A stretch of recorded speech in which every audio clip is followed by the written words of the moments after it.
হেই বোন, আছি Dibendu Mani and you're watching Youth Hub Education YouTube channel. যতজন নতুন ভর্তি হয়েছে এই বছর পলিটেকনিকে, তারা এসবিএমসিএম স্কলারশিপ পাবে কারা এবং কারা স্কলারশিপ পাবে না, তাদের নিয়ে কিন্তু আজকের এই ভিডিওতে কথা বলতে চলেছি। অ্যান্ড তার সাথে আরও কিছু কিন্তু রুলস এটসেট্রা আছে যেগুলো নিয়ে একটু একটু কিন্তু কথা হবে আজকের এই ভিডিওতে। কমপ্লিটলি কিন্তু ভালো করে দেখবে। ফার্স্ট ইয়ারে যারা ভর্তি হয়েছে, সেকেন্ড ইয়ারে যারা ভর্তি হয়েছে, দুটো নিয়ে কিন্তু আমি কথা বলবো।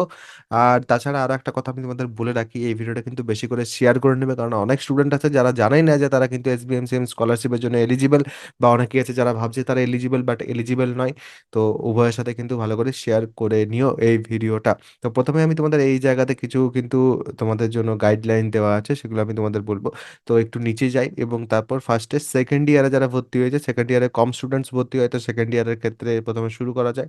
সেকেন্ড ইয়ারে নিউ অ্যাডমিশন, নট পুরনো অ্যাডমিশন, ওকে? সেকেন্ড ইয়ারে যারা নিউ অ্যাডমিশন নিয়েছে তারা টুয়েলথ অর ইকুইভ্যালেন্ট এর হিসেবে কিন্তু অ্যাডমিশন নিয়েছে। সেই ক্ষেত্রে টুয়েলথ অর ইকুইভ্যালেন্ট যেটা আছে সেটা কিন্তু তোমাদের এই যে ইয়ার্সগুলো দেওয়া আছে সেই ইয়ার্সে কিন্তু তোমাদের হতে হবে, যেটা কিন্তু প্রথমে তোমাদের এখানে মেনশন করা আছে। ওকে, সিম্পল। যদি এটা হয়ে থাকে অ্যান্ড তার সাথে সাথে তোমাদের যদি 60% অ্যান্ড আপ যদি মার্কস থাকে টুয়েলথে বা কোয়ালিফাইং এক্সামিনেশন যেটা সেটাতে, তাহলে সেক্ষেত্রে কিন্তু তুমি এলিজিবল। অ্যান্ড এলিজিবল হওয়ার সাথে সাথে তোমাকে কিন্তু তোমার যে ডকুমেন্টস এটসেট্রা আছে সেগুলো কিন্তু শো করতে হবে, প্রপার ডকুমেন্টস দিতে হবে, ইনকাম সার্টিফিকেট এটসেট্রা প্রপার দিতে হবে। আদারওয়াইজ কিন্তু অনেকেই আছে যাদের কিন্তু অ্যাপ্লিকেশন রিজেক্ট হয়ে যায়। তো এই কথাটা কিন্তু মাথায় রাখবে। তো চ্যানেলটা অবশ্যই সাবস্ক্রাইব করে বেল আইকনটা প্রেস করে অল করে রাখো, কারণ এই রিলেটেড আরও কিন্তু ভিডিওস আসতে চলেছে এই চ্যানেলে। এখন আমি জানি যে তোমাদের সেমিস্টার এক্সাম সামনে আছে, তো ফার্স্ট ইয়ারের নিয়েও কিন্তু বাকিটা ডিসকাস করে নিই, ফার্স্ট ইয়ারের ক্ষেত্রে কি কিনা। ফার্স্ট ইয়ারের ক্ষেত্রে সব থেকে ইম্পর্টেন্ট যে ব্যাপার সেটা হচ্ছে টেন্থ অর ইকুইভ্যালেন্টের যে মার্কস, সেই মার্কস কিন্তু দেখা হয়। তোমার হয়তো টেন্থে মার্কস 50% আছে, অ্যান্ড টুয়েলথে তুমি কোনোভাবে 90% পেয়ে গেছো, অ্যান্ড তারপর তুমি ডিপ্লোমা ফার্স্ট ইয়ারে ভর্তি হয়েছো, তুমি কিন্তু স্কলারশিপের জন্য এলিজিবল নও। তো টেনথে তোমাকে 60% অ্যান্ড আপ কিন্তু রাখতেই হবে, এবং যদি তুমি 2020-তে পাস আউট হও সেই ক্ষেত্রে কিন্তু তোমার টেনথে 75% মার্কস দরকার, যেটা এখানে কিন্তু খুব স্পষ্টভাবে লেখা আছে, যদি একটু ভালো করে তোমরা দেখো। তাহলে সেই ক্ষেত্রে এবারে একটু আমি নিচে চলে আসি, অ্যান্ড তোমাদের একটা কথা আমি বলে দিই যে তাহলে সেক্ষেত্রে 60% মার্কস কিন্তু দরকার যদি 2021, 22, 23 অ্যান্ড 24-এর পাস আউট হও তোমরা। তার সাথে সাথে 2.5 লাখ টাকার নিচে কিন্তু তোমাদের পার অ্যানাম যে ইনকাম সেটা হতে হবে। আর তার সাথে যদি কেউ গ্যাপ ইয়ার, মানে ধরো 2021 সালে 2021-এ যদি পাস আউট হও, বা 2022-এ যদি তুমি টেনথে পাস আউট হও, 2023-এ যদি তুমি পাস আউট হয়েছো এরকম, বা তার আগে যদি তোমরা কেউ পাস আউট হয়েছো, অ্যান্ড তারপর তোমরা ডিপ্লোমার ফার্স্ট ইয়ার এ অ্যাডমিশন নিয়েছো। ফার্স্ট ইয়ারে যখন তোমরা অ্যাডমিশন নিচ্ছ তখন তোমরা কিন্তু টেন্থ এর বেসিসে কিন্তু নিচ্ছ, মানে মাঝের যে ইয়ারগুলো সেটা কিন্তু গ্যাপ ইয়ার হয়েছে। যে কোনো রিজন হতে পারে গ্যাপ ইয়ার, আমি রিজন জিজ্ঞেস করিনি, বাট তোমাদের কিন্তু গ্যাপ ইয়ার হয়েছে। যদি গ্যাপ ইয়ার হয়ে থাকে তাহলে সেক্ষেত্রে সেই গ্যাপ ইয়ারের জন্য কিন্তু তোমাদের ইনস্টিটিউটের হেড যিনি আছেন, বর্তমান ইনস্টিটিউটের হেড, তার কাছ থেকে কিন্তু তোমাদের একটা সার্টিফিকেট করাতে হয়। অ্যান্ড সেটা নিয়ে আমি এর আগেও কিন্তু একটা ভিডিওতে তোমাদের সাথে আলোচনা করেছি, অ্যান্ড পরেও কিন্তু আলোচনা করব। তো সেই যে ডিসকাশনটা সেটা কিন্তু অবশ্যই তোমরা একটু দেখে নেবে, অ্যান্ড সেই ওয়াইজ তোমাদের কিন্তু সার্টিফিকেট করিয়ে তারপর তোমরা কিন্তু অ্যাপ্লিকেশন করতে পারবে। এখন যেহেতু আমি এলিজিবিলিটির জন্য ভিডিওটা বানাচ্ছি, অনেকেরই এই বিষয়ে প্রশ্ন ছিল যে কোন বছর মাধ্যমিক দিলে বা এইচএস দিলে কোন, মানে ফার্স্ট ইয়ারে নতুন অ্যাডমিশন না সেকেন্ড ইয়ারে নতুন অ্যাডমিশন, এই বিষয়ে অনেক কিছু ব্যাপার থাকে, যে ফার্স্ট ইয়ারে নতুন অ্যাডমিশন হলে কি কি থাকে, সেকেন্ড ইয়ারে নতুন অ্যাডমিশন হলে কি কি থাকে, সেগুলো আমি আশা করছি একটু আধটু তোমাদের সাথে ডিসকাস করে দিতে পারলাম। অ্যান্ড তোমাদের গাইডলাইন ওয়াইজ যা যা তোমাদের সার্টিফিকেট চাই সেই সব সার্টিফিকেটসই কিন্তু দিতে হবে, আদারওয়াইজ কিন্তু রিজেক্ট করে দিতে পারে তোমাদের যে অ্যাপ্লিকেশন সেটা।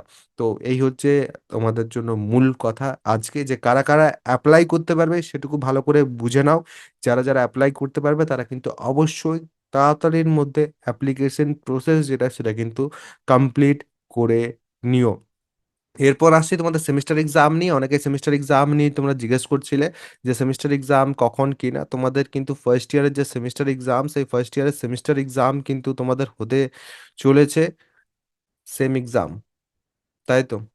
খুব তাড়াতাড়ির মধ্যেই কিন্তু তোমাদের সেমিস্টার এক্সাম হবে। হাতে মনে হয় প্রায় 1 থেকে 1.5 মাসের মতো তোমাদের কাছে সময় থাকবে হার্ডলি। তো জানুয়ারিতে তোমরা অ্যাকচুয়ালি দেখতে পাবে তোমাদের সেমিস্টার এক্সাম, জানুয়ারির ফার্স্ট টু সেকেন্ড উইক। ওকে, ফার্স্ট টু সেকেন্ড উইকের মধ্যে কিন্তু তোমাদের যে সেমিস্টার এক্সাম সেটা কিন্তু হয়ে যাওয়ার চান্সেস অনেক বেশি, এবং প্রিপারেশন আশা করছি তোমরা কিন্তু শুরু করে দিয়েছো। প্রিপারেশনের ক্ষেত্রে যে কোনো জায়গা থেকে তোমরা পড়ো না কেন, কয়েকটা কথা কিন্তু মাথায় রাখবে। তোমাদের কিন্তু যে ইম্পর্টেন্ট টপিকসগুলো আছে সেগুলো কিন্তু ভালো করে তোমরা করে যাবে। তাছাড়া তোমাদের লাস্ট মোমেন্টে একটা রিভিশন ভালো মতো দরকার। লেখার যে টেকনিক সেটা ভালো করে আশা করছি তোমরা বুঝে নেবে যে কিভাবে লিখলে বা তোমাদের নাম্বার বেশি হবে কিনা। যে কোনো জায়গাতেই পড়ছো তোমরা, কলেজেই হোক বা যে কোনো জায়গাতে টিউশন পড়ো বা কোনো জায়গাতে কোর্সেস এটসেট্রা নিয়ে থাকলে সেখানেও আশা করছি তোমাদের শিখিয়ে দেবে, বা আমার ব্যাচে যদি তোমরা থাকো তাহলে সেক্ষেত্রেও নিশ্চয়ই তোমরা সে ব্যাপারটা শিখে গেছো। আর যদি কেউ এখন অবধি কোনো জায়গা থেকে কোনো রকম পড়াশোনা না করছো বা এখনো যদি না শিখে থাকো, তাহলে সেক্ষেত্রে আমার ব্যাচে তোমরা আসতে পারো, যেখানে তোমরা সাজেশনসটাও কিন্তু ব্যাচের মধ্যেই পাবে। আর ক্লাসেস সব তোমরা কিন্তু পেয়ে যাবে পুরো সিলেবাসে। তা ফিজিক্স হোক, কেমিস্ট্রি হোক, ম্যাথামেটিক্স হোক, কমিউনিকেশন স্কিলস ইন ইংলিশ হোক, সব কিন্তু রেকর্ডেড ক্লাসেস তোমাদের জন্য অ্যাভেলেবেল থাকছে। তার সাথে নোটস এভেলেবেল থাকছে, সব কিছু থাকছে। একটা অফারও কিন্তু তোমাদের জন্য এভেলেবেল আছে। অফারটা কি? এটা হচ্ছে একটা কুপন কোড। এই যে ফার্স্ট তোমরা দেখতে পাচ্ছ, এই ফার্স্টটা হচ্ছে একটা কুপন কোড, যে কুপন কোডটা অ্যাপ্লাই করলে 250 টাকা তোমরা ছাড় পাবে। ওকে, 250 রুপিস অফ। এটা হচ্ছে একটা অফার।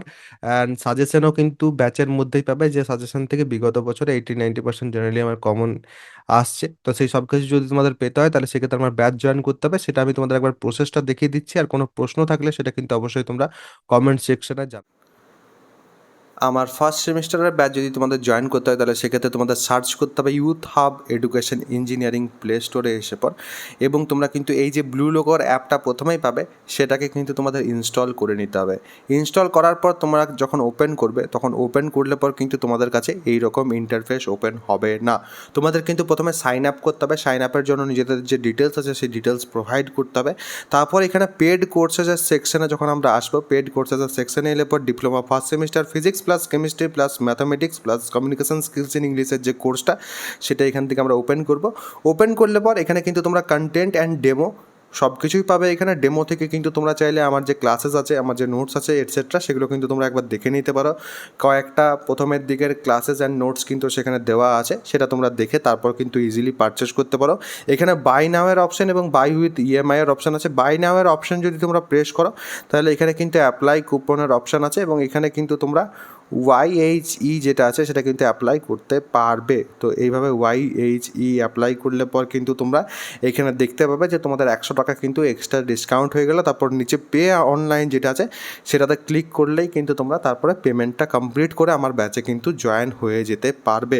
তো এই হচ্ছে কমপ্লিট প্রসেস। তোমাদের যদি কোনো প্রশ্ন থাকে অবশ্যই কিন্তু সেই প্রশ্নটা আমাকে কমেন্ট সেকশনে জানাতে পারো। সবাই ভালো থাকবে, সুস্থ থাকবে এবং আমার সাথে থাকবে।